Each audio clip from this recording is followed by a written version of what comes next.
இந்த கோயிலுக்கு போகக்கூடிய நேரம் இல்ல. போயிட்டு வந்ததுனால பிரச்சனை ஆச்சு அப்படின்னு எடுத்துக்கிறதா?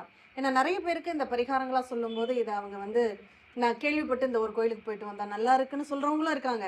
இந்த கோயிலுக்கு போயிட்டு வந்தா ஒண்ணுமே நடக்கலன்னு சொல்றவங்களும் இருக்காங்க. இத பத்தி ஒரு அவேர்னஸ் நம்ம கண்டிப்பா. மக்களுக்கு இது குடுக்கணும். பேசி தான் ஆகணும். நீங்க வெந்நீர்ல ஒரு பாத்திரத்தில தண்ணி வச்சிருக்கீங்க. தெரியாம என்ன பண்றீங்க? கைய விட்டுறீங்க. வெந்நீர் சும்மா சுடாது. அவ்வளோதான் வாழ்க்கை. எப்பயுமே இருக்கும் தண்ணி அந்த பாத்திரத்தில இருக்கும். அத நம்ம கைய விட்டு தூக்க போனோம். ஒரு குண்டான்லயோ, ஒரு குடத்துலயோ. அந்த குடத்துல அன்னைக்குன்னு பார்த்தா கொதிக்கிற வெந்நீர் விட்டுருக்கு. நீங்க என்ன பண்ணீங்க? உங்களுக்கு அது பொருந்தல அவ்வளவுதான். ம். அடுத்த நாள் இன்னொருத்தருக்கு அது பொருந்துனுச்சு. அதுக்கு மொத நாள் இன்னொருத்தர் வச்சு, அதே 1 மணி நேரம் கழிச்சு போனது தான் அதுக்கு தண்ணி சூடு இல்லாம இருந்துச்சு.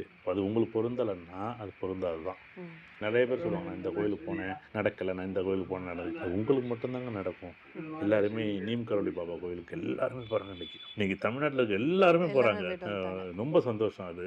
என் கூட பயணித்த நெறைய நண்பர்கள் இருக்காங்க. எல்லாரும் பெரிய மாற்றம். ஒண்ணும் சாதாரண மாற்றம் கிடையாது. கண்டிப்பா மாற்றம்